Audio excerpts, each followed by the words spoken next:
Well, hello, friends, and welcome to the From Busy to Rich podcast. Our podcast exists to inspire advisors to increase their possibility and their quality of life, and not just for themselves, but for the people around them that they serve.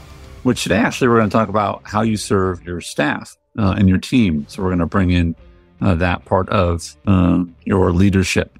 Wes, welcome as always. Thanks, Andy. Love being here. We're going to talk about consumption and how that needs to be an intentional part of our lives. And I thought about this as we were planning. You know, some people are really intentional about. I go to church and they've got the communion time, and they're like, "Hey, if you can't eat, what is the? I'm not one of these people, so I don't remember. But what is it? The bread, you're not supposed to have this in it. What is it called? Gluten. Yeah, the gluten-free. So like, if you don't want that much gluten in that tiny little bread, you know, they make you walk all the way back and go get some different one, right? But some people are so intentional about gluten that they will walk from the front row of the church all the way to the back to get their little tiny piece of bread that has no gluten in it, right? And you brought this quote to us about consumption that I think is a good place for us to start the conversation. So what is it and where did it come from? Yeah. So Cheryl Green in our office, who does like everything that no one else knows how to do, or ideas that I come up with that I'm like, I don't know who else to give this to. So Cheryl gets those ideas and says, go try and figure this out. And then she may enlist other people on the team to help her, but she's kind of like the air traffic controller is what I would say. But every week every day, actually, she sends out like some either really thought-provoking idea or inspirational quote. And I always love them. You know, it's kind of very short, gets the day started for you. But the one she sent out this morning, and because I had a whole different direction we were going to go. And when I saw this quote by Miles Adcox, I thought, oh, we got to talk about that. And here's the quote. He said, "We're not immune to what we consume. We're not immune to what we consume." And I like that for a couple of reasons. One is because it rhymes, and I love things that rhyme and are sticky and portable. But the other is the relevance to this thing. Like we're not going to, but we could have a 2-hour, Joe Rogan podcast on this, and Joe would make it fun too. So maybe we'll do that with him at some point. But it has so much application, and it's so near and dear to me. One, just what we like to teach to other advisors that are really working hard to become another better offer to the clients that they're serving. Sure. But in particular, and this is where I think we can go a lot of places today, is how they're doing that with the team that they're surrounding themselves with as they grow. And I mean, if I have one like big idea around this, hey, you're not immune from what you consume. We need to consume by design rather than by default. Mm-hmm. Because all of us on the planet have far more things that we can do with our time than we have time. We have far more places we could be entertained than we can stop in time and be entertained. Far more, books you can read, conferences you can go to. There's just way more things, even in the general flow of work activity during the day, that we could do than we have time to do. And so what I think easily happens is we're not careful. We tend to consume what we consume in the busyness of life by default rather than by design, by just kind of going through the motions and running fast and working hard. And as I've observed lives of just tons and tons of advisory practices, those that are elite and stay elite are so intentional in this area of consumption and in the area of both alignment with where their team's going. What things are we plugging in every week, and regular protected time in the middle of the thing. There's more projects going on than they have time to get to, of developing, intentionally developing their team together in a movement or in a direction. So I heard you say a couple things, and I want to add a third. So I heard you say first that we will never have time to do all the things that we'd like to do or consume all the. If that's reality that you agree with as you're listening or watching us, then we're on the same page. The second truth that Wes shared was that we have to carve out the things that we want to do. We have to carve out the time, because because everything the urgent, right, the loud, it will always find its way in unless we create space.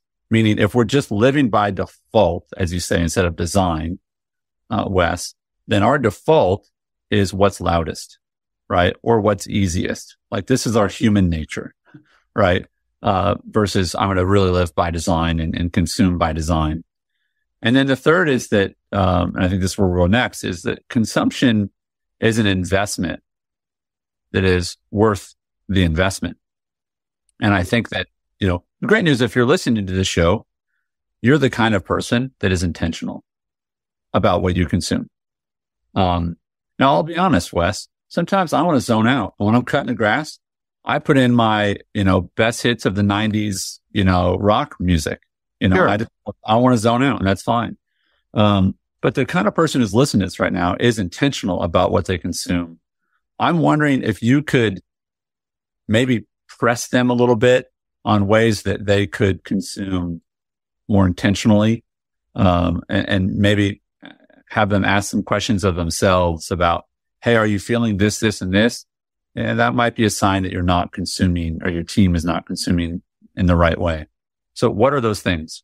So I think particularly with advisors that are growing a team that is doing their work out in the marketplace, because there is so much going on and so the next project and the next goal that they're moving towards, I see the biggest area of underinvestment would be in this intentional team development. And there's a great Henry Ford quote. Everybody knows Henry Ford, founder of Ford Motor Company.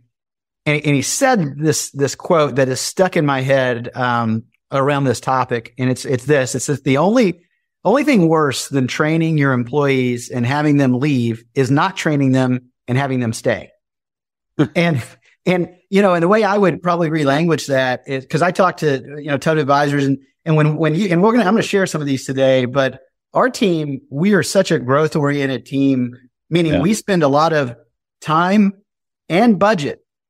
And remember, Andy, we're a profit sharing company. So if budget is going to something, like going to a conference or buying books for everybody or having some specialty development class or whatever these things are, that's all money that would have been profit in the year that we earned it.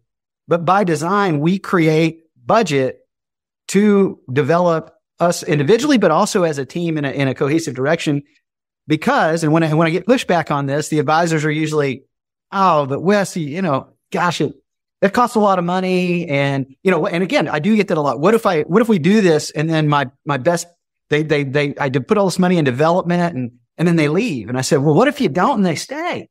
Isn't that worse? And how about if you create an environment where they don't want to leave? That can exist too. Maybe you should adjust some of the other things. And certainly growth oriented people are going to stay or going to want to be in environments where everybody else is like rowing the boat in that direction. So we do a lot of things to do this. And if I could, like, one thing I've done from the beginning, and I don't remember where I heard it, but it was back when it was just me and Stephanie. We would do this. Yeah. Every Thursday, we have 30 minutes that we call character development. And that's just where we have protected time, that we're not talking about the cases that we're working on or the document that needs to be summaried or the meetings that are coming up, all the different things. It's where we're talking about something that we believe is useful in developing us as people or as an advisor or as friends or in the professional space. So it can cross all these lines, but it's about becoming. And it's where we're reading a book. And then we talk about how that book applies to our lives. It's where we're listening to a series, could be a sermon series, could be a YouTube talk or a TED talk, could be a podcast that we're listening to, where we all intentionally, by design, stop all the other things that have to be done, because that time is never going to be convenient. And we just talk about those things. And I'll tell you, I believe while that's a small little thing, it's led to just massive results, both in how we all grow in a direction and in what we know about each other, because just different aspects of conversation come up when you're talking about those kinds of things. Have you, I think one of the interesting things I think about this from maybe a farming perspective, or even like a personal development, like physical, of how you can add just a little to something. Meaning, if from a plant perspective, you're not like saying, I want to switch out the soil. You're not even saying, I want to switch out the plant. You're just saying, listen, I've got soil, I've got a plant. And for maybe on a physical, personal level, it's like, I've got a body and I've got food. But if you just add, this 10% to what you eat, or the supplement, right? Or you add this little bit to the soil, the yields of that can be tremendous, right? So I have a 16-year-old son who unfortunately has my build, which is not much of a build, right? Bodybuilder. Got it. He is actively trying to get stronger. Okay. And I'm just a scrawny guy, but he's doing a great job. And yes, he's eating differently, but there's just little changes he's making on a consistent basis that are really paying off. And I want people to know, and then if you could speak to this, Wes, like, how much does it take to just add that little bit more that will make that big of a difference, right? Because the soil is probably the same, the plant's the same, and the person's the same, and the food, needs to be good food. But like, what are the little things you do to add? You said weekly, you guys are spending some time together. Yep. I guess maybe another way to say this is, what percentage of your activity is going towards this intentional consumption? And then how much of an output do you give that credit for? Yeah.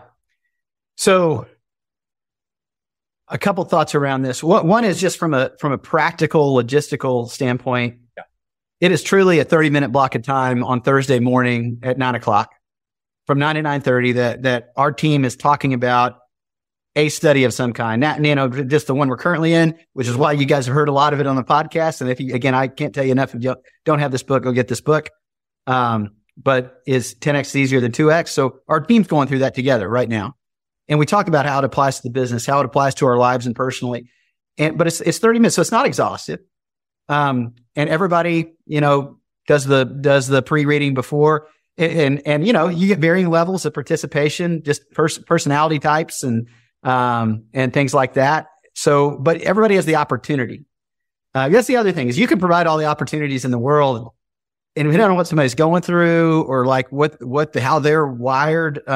Some are going to get more out of it than others. And that's because of their choice, as they do. But my job is to just provide the opportunity and then hopefully facilitate some good conversation. But that little bit of time, I hear that come up in meetings that I have with our lead advisory team, with our planning team, all throughout the day. Just as, hey, I thought about this and here's how it applied to this. And here's what I said. So it's like that little bit of time, again, doesn't have to be exhausted, helps you think and see and move more powerfully when you've got good content. I think the other one, and this one costs a little more. This is, we are really big on, getting the team together several times a year, and usually try and do it around some kind of like mindset development or practice development or something that's going to elevate our capacity to think, see, and move. And sometimes that'll be a portion of the team because it's relative to their area. Sometimes it's the whole team. And when you have, I think we've got 9 people that are a part of our team right now that live all across the country. Right. So that involves plane tickets and hotel rooms and conference fees. But it's an investment in us becoming something better than what we are. And those times, it takes time away from us turning out work. But guess what? People, it's that little thing. I can water the existing soil, but if I just buy that extra, element and put it in there, while that was a cost, that little thing is way more than me just continuing to water and run. It's like at some point you can't out volume production. You've got to actually think and see and do things differently. And we want an environment and a culture that celebrates that. Yeah. So I want to tap into, maybe there's someone listening, a lot of people listening, but there's someone listening right now that they're frustrated in the growth of their team or themselves. So tell me, what are the signs of that frustration? What kind of things will they start to see if they're not intentional about their growth? I think it shows up in a number of ways. One is there's an absence of alignment around a central vision or idea that is core to where the organization is going. So therefore, all this development and whatever you're doing, it's like, what's it for? At the end of the day, unless you're aligned around, hey guys, as a team, here's where I think we can go. Here's what life looks like for us 3 years from today. And let's back that down into the 1 year, like we talk about all the time. If there's not some clarity there, and it's fine to change it to be wrong, because, you get to the top of a mountain, you realize, oh, landscape's different. Let's not go there anymore. Let's go over here. Yeah. But without that, it's like why am I going to that training? Why are we doing this? Well, if we want to become this, what are the things that are going to put us in the best possible position to inherit that? Because there's not a person on our team that if in their clearest moments, if you said, hey, in a year, do you want to be more profitable and have a better quality of life and better relationships with your family and your friends and enjoy the rhythm of your work more? And then, yeah. Well, then here's a book that a guy who's been really successful or a lady that's been really successful in building a team that does that has done. Let's get behind that. So the burnout side, I think, comes in. I think almost in every environment, this is true, but an absence of direction is so critical to, or absence of direction is what is a good indicator that you are going to experience people who just don't care and they're going through the motions and getting a check. But the story you've invited them into is, hey, come work for me. I'll pay you. Yeah. And that's where I want to go with it. That's where I want to go with it. Because I think that some people are struggling because they think, well, I have a story and the story is like, we're business and come and work hard and I'll pay you. And that's that. And, we're not selling, widgets that don't matter. We're helping people with their future, right? We have an important work we're doing, but there's got to be more to it than just a paycheck, right? So tell us what are some examples for someone who's like, you know what, this sounds great to me. What is a larger vision I need to get and my people to be on board with, other than like, hey, come to work and make decent money? Yeah, I think you should stop. And one, we're actually going to have Stephanie McKinney, who's been with me for over 15 years, so over a decade and a half, and seen just about every iteration of growth that we've been through, other than my first 5, which were really bad ones to see anyway. Right. But we talk a lot about this as a team, is like, if we are still, what's winning look like organizationally, and then giving people the space to also ask the question for themselves. If we're on this trajectory, what's it look like for you personally? Mm-hmm. And what would wild success look like in your role? But also, what's that look like with your family and with the relationships you care about and with the other big areas? We've got those big 5 circles we always talk about, Andy, that are like intersecting circles of life, which are your physical self, your relationships, your financial situation, your professional situation, and then your spiritual situation. All those, if you were writing the story of your life, what would like a great life look like in those areas? And then how does what we're doing here in your professional life fuel you in help harmoniously getting you where you want to be in those other areas? Again, you're going to have varying levels of participation. Some people are going to dig deep into that, but even the ones that just get the small amount of exposure to it, at least in that one moment, they're giving that kind of thing thought.